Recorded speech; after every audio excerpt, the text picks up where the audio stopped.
ഇന്ന് റോബ് പറയുന്നുണ്ടായിരുന്നേ 4 ലക്ഷം രൂപയാണ് ലക്ഷ്മി കൊടുത്തിരിക്കുന്നതെന്ന്. ധന്യ എന്ന് പറയുന്ന കുട്ടിയുടെ അക്കൗണ്ടിൽ നിന്നാണ് 1 ലക്ഷം കൊടുത്തത്, ബാക്കി 3 ലക്ഷം ലക്ഷ്മിയുടെ അക്കൗണ്ടിൽ നിന്നാണ്. അത് തിരിച്ചു തന്നിട്ടുണ്ടെന്നാണ് പറഞ്ഞത്. ഇപ്പൊ എത്ര രൂപയാണ് റോബി തരാനുള്ളത് കറക്റ്റായിട്ടും പറയാം. ഈ ധന്യ എന്ന് പറഞ്ഞ ആള് ഞാൻ കൂടെ എൻ്റെ വീട്ടിൽ തന്നെ താമസിക്കുന്ന ആളാണ്. ധന്യ അമ്മയും എൻ്റെ മോനും ഒക്കെ ആയിട്ടാണ് താമസിക്കുന്നത് ഞാനിവിടെ. അപ്പോൾ ഏറ്റവും ആദ്യം റോബിൻ രാധാകൃഷ്ണൻ്റെ അക്കൗണ്ട് ഡീറ്റെയിൽസ് എനിക്ക് തന്നിട്ട് 1 ലക്ഷം രൂപയാണ് ഒരു പൈസ ട്രാൻസാക്ഷൻ എന്നുള്ള രീതിയിൽ ആദ്യമായിട്ട് വാങ്ങിക്കുന്നത്.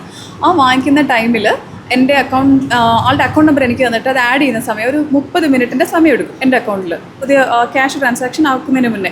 ആ 30 മിനിറ്റ് ആൾക്ക് വെയിറ്റ് ചെയ്യാൻ പറ്റത്തില്ലായിരുന്നു. ഭയങ്കര എമർജൻസി സമയത്ത് എന്താ എമർജൻസി ഞാൻ ഓർക്കുന്നില്ല.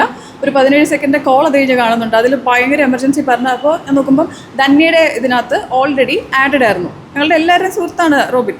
അപ്പോൾ ധന്യയുടെ അക്കൗണ്ടിൽ ഓൾറെഡി ആഡഡ് ആയതുകൊണ്ട് ധന്യയുടെ കയ്യിൽ ഫണ്ട് ഉണ്ടായിരുന്നത് കൊണ്ടും ആ അക്കൗണ്ടിൽ നിന്ന് അയച്ചു കൊടുത്തു. ഞാൻ ബിഗ് ബോസിൽ പോകുന്നതിന് തൊട്ട് മുന്നേ ഉള്ള മാസം, ആ സമയത്ത് ജൂൺ 2025 ജൂലൈ 2025. അപ്പോൾ ധന്യയ്ക്ക് അത് കൊടുത്തു. ധന്യയ്ക്ക് എന്നാണോ തിരിച്ച് വേണ്ടതെന്ന് പറഞ്ഞിട്ട് ആ അക്കൗണ്ടിലോട്ട് തിരിച്ചു കൊടുത്തു. ഇതിന് ശേഷമാണ് ഞാൻ ത്രൂ ഉള്ള ക്യാഷ് ട്രാൻസാക്ഷൻസും അല്ലാതെ ഫണ്ട് ട്രാൻസാക്ഷൻ നടക്കുന്നത്. നിങ്ങൾക്ക് എൻ്റെ ഇതിനകത്ത് ചാറ്റിനകത്ത് കാണാൻ പറ്റും അങ്ങോട്ട് പൈസ കൊടുത്തത്. അതായത് റോബിൻ രാധാകൃഷ്ണൻ്റെ പഞ്ചാബ് നാഷണൽ ബാങ്കിലോട്ട് ഞാൻ പൈസ കൊടുത്തത് അതിനകത്തുണ്ട്. 4 ലക്ഷം രൂപ അക്കൗണ്ട് വഴിയാണ് കൊടുത്തിരിക്കുന്നത്. ഇന്നേ ദിവസം വരെ അതും തിരിച്ചു തന്നിട്ടില്ല. ക്യാഷ് ഇൻ ഹാൻഡായിട്ട് പാലാരിവട്ടത്ത് കൊണ്ടുവന്നിട്ട് 4 ലക്ഷം രൂപ കൊടുത്തിട്ടുണ്ട്. അതും ഇന്നേ ദിവസം വരെ തിരിച്ചു തന്നിട്ടില്ല. പിന്നെ എൻ്റെ അക്കൗണ്ട് ഡീറ്റെയിൽസ് അറിയത്തില്ല എന്ന് പറയുന്നുണ്ട്. ഫണ്ട് തിരിച്ചു തരാനായിട്ട് റോബിൻ ചോദിച്ചാലേ എനിക്ക് എൻ്റെ അക്കൗണ്ട് ഡീറ്റെയിൽസ് കൊടുക്കാൻ പറ്റത്തുള്ളൂ. ഇന്നേ വരെ ഡേറ്റും ഇതും കാര്യങ്ങളും പറയുന്നതല്ലാതെ ആ ഡേറ്റിൻ്റെ അടുത്തോട്ട് എത്തുമ്പോൾ ഇപ്പോൾ ഈ കാണിക്കുന്ന നാടകങ്ങളെല്ലാം ഇപ്പോൾ കണ്ടു, പുറത്തുള്ളതും കണ്ടു. ഞങ്ങൾ പക്ഷേ കുറച്ച് മാസങ്ങളായിട്ട് ഈ നാടകം കാണുന്നുണ്ട്. ഏത് ഡേറ്റ് പറഞ്ഞാലും ഒരാൾക്ക് ഇപ്പോൾ സാമ്പത്തിക ബുദ്ധിമുട്ടുണ്ടാവാം, മനസ്സിലാക്കാം, സമയം വേണമെങ്കിൽ കൊടുക്കാം. പക്ഷേ അതൊന്നുമല്ല ഇവിടെ ചെയ്യുന്നത്. അയാളെ എത്രത്തോളം മാനസികമായിട്ട് ബുദ്ധിമുട്ടിക്കാവോ, എത്രത്തോളം ഡേറ്റുകൾ പറഞ്ഞ് നീട്ടാവോ, ബുദ്ധിമുട്ടിക്കുന്നതിന് പുറമെയാണ് ഇപ്പോൾ എന്തോ സ്റ്റേറ്റ്മെൻറ്റ്സും കാര്യങ്ങളും എടുത്തുകൊണ്ട് നടക്കുന്നുണ്ട്. പറയുന്നത് എനിക്കിപ്പോൾ പൈസ തരാനില്ലെന്നാണ്. അപ്പം എന്നോട് മോശം ഭാഷയിൽ സംസാരിച്ചതിൻ്റെ പേരിൽ കഴിഞ്ഞ മാർച്ച് 31 ഞാൻ കേസിട്ടതാണ്. അത് ഫോളോ അപ്പ് ചെയ്ത് FIR വരെ എത്തിച്ചപ്പോഴത്തേക്കുമാണ് ആശാൻ പേടിച്ച് ഹോളിഡേ ഇന്നിൽ വെച്ചിട്ട് സന്ധിസംഭാഷണത്തിന് വിളിച്ച് അവിടെ മാപ്പ് അപേക്ഷിച്ചിട്ട് പിന്നെ സമയം ചോദിച്ചിട്ട് ഡേറ്റ് പറയുന്നത്. പിന്നെ ഈ അടുത്ത കഴിഞ്ഞ മാസം 17 പോലത്തെ ഒരു ഡേറ്റിന് ആൾ പറഞ്ഞിട്ടുണ്ട്, ഞാൻ പറഞ്ഞ ഡേറ്റിന് പൈസ തന്നേക്കാമെന്ന്. എനിക്ക് ഫണ്ട് തരാനില്ലെങ്കിൽ എന്തിന് ഡോക്ടർ റോബിൻ രാധാകൃഷ്ണൻ ഇനി ഇന്ന സമയത്തിന് തന്നേക്കാം എന്ന് പറഞ്ഞിട്ട് എനിക്കൊരു മെസ്സേജ് അയക്കണം.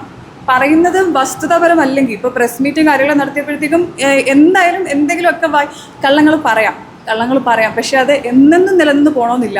കുറേ വർഷങ്ങളായിട്ട് ആൾ ഇത് തന്നെയായിരുന്നു ചെയ്തുകൊണ്ടിരുന്നത്. പലരും ഇപ്പോൾ മെസ്സേജ് അയച്ച് പറയുന്നുണ്ട് പൈസ വാങ്ങിക്കുന്നു, അവരെ ഭീഷണിപ്പെടുത്തുന്നു. ഇപ്പോൾ പാർട്ടിയുടെ ഭീഷണി, രാഷ്ട്രീയക്കാരനെന്ന ഭീഷണി, ഇതിലോട്ട് ആര് കൊണ്ടുവന്നു പാർട്ടി? ഇനി കുറേ ഡ്രാമ ഞാൻ ഇനിയും പ്രതീക്ഷിക്കുന്നുണ്ട്. ലൈക്ക് ഒരു എന്താ പറയണ്ടേ, മരിച്ചു കളയുന്നൊക്കെ ഉള്ള ഡ്രാമ ഉൾപ്പെടെ ഇനി വരാൻ നല്ല ചാൻസ് ഉണ്ട്. ഇതിനകത്ത് ആരുടെയും ഫാമിലിയിലോട്ട് ഒന്നും ഇടപെട്ടിട്ടില്ല, രാഷ്ട്രീയം എടുത്തിട്ടില്ല. കൊടുത്ത പൈസ തിരിച്ചു തരണം മാന്യമായിട്ട്, അത് മാത്രമേ പറയുന്നുള്ളൂ. ആളുടെ കരിയർ തകർക്കാൻ റോബിൻ എന്താ ചെയ്യുന്നത്? തകർക്കാനുള്ള എന്തെങ്കിലും ബിൽഡ് ചെയ്ത് വെച്ചിട്ടുണ്ടോ? ഒരു ബിസിനസ് ഉണ്ടോ? ഒന്നുമില്ല. ഒരു ഇമേജാണ്. ആ ഇമേജ് ഇപ്പം കളഞ്ഞു കുളിക്കുന്നത് റോബിൻ തന്നെയാണ്. ഞങ്ങളാരും ഒന്നും ചെയ്യുന്നില്ല.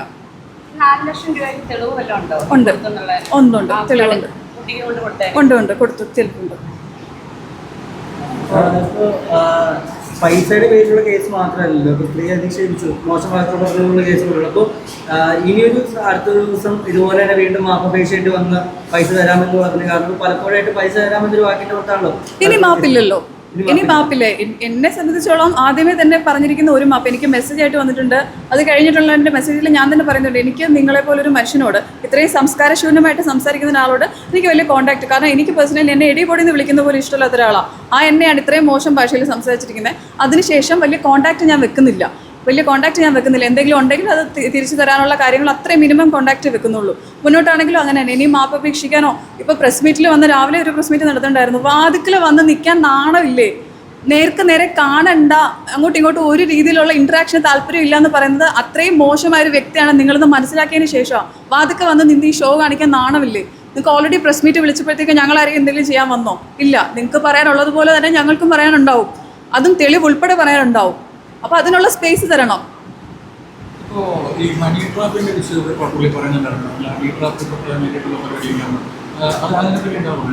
ഒരു വീഡിയോ എടുത്ത് അതിനകത്ത് എഗ്രിമെൻ്റ് ചെയ്ത് അത് ഞാൻ ഷൂട്ട് ചെയ്തു എന്നുള്ള പേരിലാണ് ഹണി ട്രാപ്പ് എന്ന് പറയുന്നത്. ഇതിനകത്ത് വീട്ടിൽ വന്നിട്ട് ചെയ്ത സമയത്തെ വീഡിയോ ഉണ്ട്. ഹോളിഡേ ഇന്നിൽ ഇരുന്നിട്ട് ചെയ്ത വീഡിയോ ഉണ്ട്. ഇതിലൊക്കെ ക്യാമറയുടെ ചോട്ടി ഇരുന്നിട്ടാണ് ചെയ്യുന്നത്. എന്ത് ഹണി ട്രാപ്പാണ് റോബിൻ ഇതുകൊണ്ട് ഉദ്ദേശിച്ചതെന്ന് അറിയത്തില്ല. റോബിൻ്റെതായ ഒരു നറേഷൻ കാണും.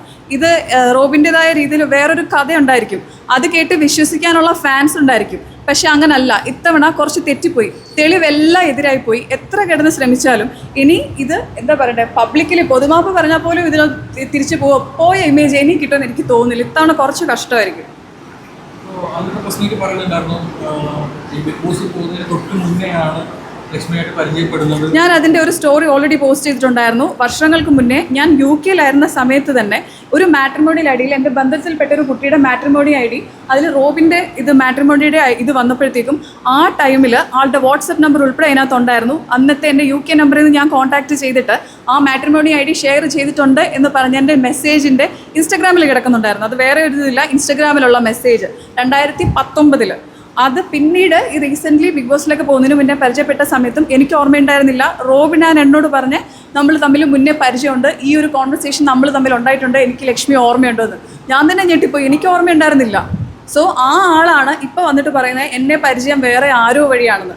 എന്തൊരു അസംബന്ധമായ കാര്യങ്ങളാണ് പറയുന്നത്. ഈ ഡിജിറ്റൽ തെളിവ് ഇരിക്കുന്ന കാര്യം ആൾക്ക് ഓർമ്മയില്ലേ? എന്തെങ്കിലും ആളുടെ വായിൽ നിന്ന് വന്ന് മാസടിച്ച് പറയുന്നത് മാത്രം ആൾക്കാർ വിശ്വസിക്കാനുള്ളതുകൊണ്ട് അങ്ങനെ വെച്ചിട്ട് പറയുവാണോ? Okay, thank you.